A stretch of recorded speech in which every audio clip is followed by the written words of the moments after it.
Hey y'all, welcome back to the Quiet as Kept podcast. I'm your host, Shawnti Refuge. And if you've ever felt like you're not good enough, like you're just waiting for someone to find you out, this episode is for you. I have been there. I know what it's like to question whether you really deserve the success, the opportunities, or even the happiness that you've worked for. But honestly, imposter syndrome is a liar, and we're calling it out today. But before we jump in, I've got something new for y'all. I'm introducing Journal Bay Q&A. It's a new segment where I answer your anonymous questions on boundaries, healing, relationships, and self-worth. If there's something heavy on your heart, email your question to info@ShawntiRefugeJournals.com. I'll spell it out. info at ShawntiRefugeJournals.com.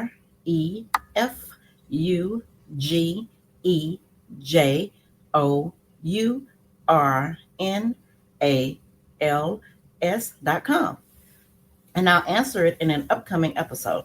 No names, no judgment, just real talk. Now let's get into today's topic.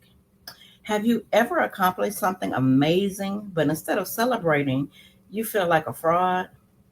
Like any moment now, someone's going to find out you don't really deserve the success you work for. That's called imposter syndrome. And it's more common than you think. So today we're talking about feeling like you're not enough, even when the evidence says otherwise. If you ever doubted your skills, questioned your worth, or felt like you weren't qualified for an opportunity, this episode is for you, babe. So let's be honest. I have battled with imposter syndrome my entire life. I remember when I launched my first journal, I had poured my heart into it, but instead of feeling accomplished, I thought, who am I to do this? I looked at other authors, other mental health coaches, and convinced myself that I wasn't qualified enough or experienced enough to be successful. And when people started buying my journals, I was still questioning if I deserved it. Does that sound familiar to you? Imposter syndrome is that little voice in your head that tells you you're not good enough, even when all the evidence says you are. And unfortunately, it's especially common for Black women. Research from the Journal of Behavioral Science shows that 70% of people experience imposter syndrome at some point in their lives. And women of color report even higher rates due to societal expectations, workplace bias, and generational conditioning.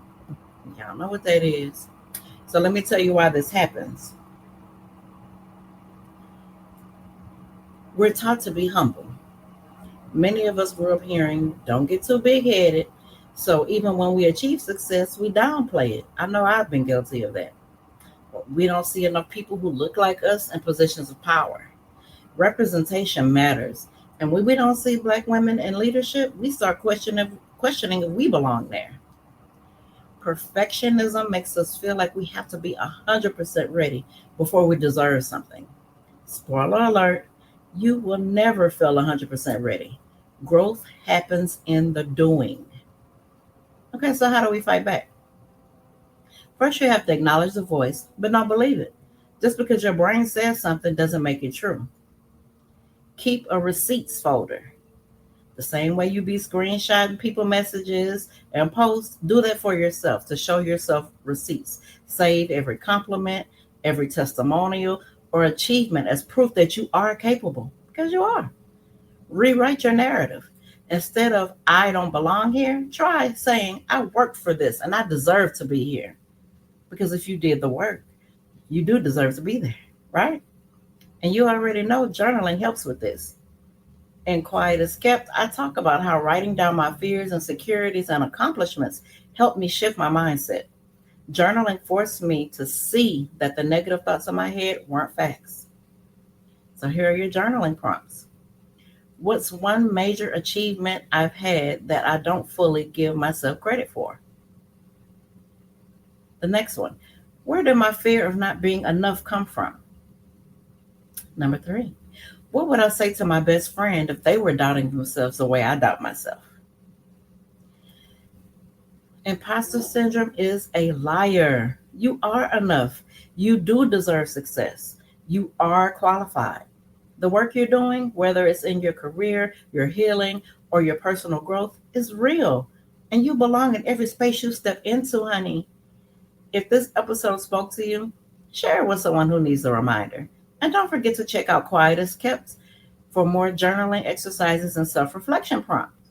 Visit ShawntiRefuge.com for more journaling resources, coaching, and guided tools to help you on your journey. And remember, you are not a fraud. You are phenomenal. And don't forget, if you have a question you want me to answer on Journal Bay Q&A, send it to info@ShawntiRefugeJournals.com. Your identity will stay completely anonymous. Let's talk about the things we've kept quiet as kept for too long. Until next time.